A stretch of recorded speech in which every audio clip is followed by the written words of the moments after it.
Hello guys, അപ്പോൾ നമ്മുടെ ഇന്നത്തെ വീഡിയോ എന്ന് പറയുന്നത് യു എയിലെ ബയോമെട്രിക്കിനെ കുറിച്ചാണ്. അതായത് ഇപ്പം ജോബ് വിസയ്ക്കൊക്കെ വരുന്നവരാണെന്നുണ്ടെങ്കിൽ ഇപ്പം നാട്ടിൽ തിരുവനന്തപുരത്ത് കൗൺസിലേറ്റിൽ പോയിട്ട് അവിടെ ചെന്ന് നമ്മൾ ബയോമെട്രിക് ഒക്കെ കംപ്ലീറ്റ് ചെയ്തിട്ടായിരിക്കും യു എയിലോട്ട് കയറി വരുന്നത്.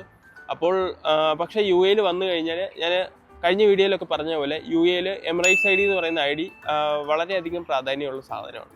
അപ്പം നമ്മൾ ഈ എമിറേറ്റ്സ് ഐ ഡി വേണമെന്നുണ്ടെങ്കിൽ നമുക്ക് ബയോമെട്രിക്കും മെഡിക്കലും അതുപോലെ തന്നെ കഴിഞ്ഞ വീഡിയോയിൽ പറഞ്ഞ പോലെ തൗജി ക്ലാസ്സും ഈ ക്ലാസ്സുകളെല്ലാം തന്നെ അറ്റൻഡ് ചെയ്താൽ മാത്രമേ ഈ എമിറേറ്റ്സ് ഐ ഡി കിട്ടത്തുള്ളൂ. അതായത് ഈ എമിറേറ്റ്സ് ഐ ഡി കിട്ടുക എന്ന് പറയുന്നത് 2-3 സ്റ്റെപ്പായിട്ടുള്ള പ്രോസസ്സാണ്.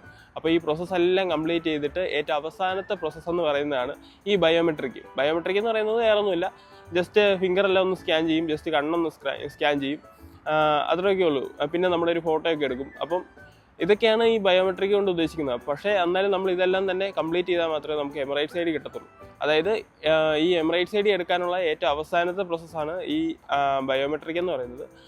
ഈ ബയോമെട്രിക് കഴിഞ്ഞ് വിത്തിൻ 2 or 3 ഡേയ്സിനുള്ളിൽ തന്നെ എമിറേറ്റ്സ് ഐ ഡി അവർ ഇഷ്യൂ ചെയ്ത് തരുന്നതായിരിക്കും. അപ്പം അതാണ് നമ്മുടെ ഇന്നത്തെ വീഡിയോ. അപ്പോൾ നമുക്ക് അടുത്ത വീഡിയോയിൽ കാണാം. ബൈ.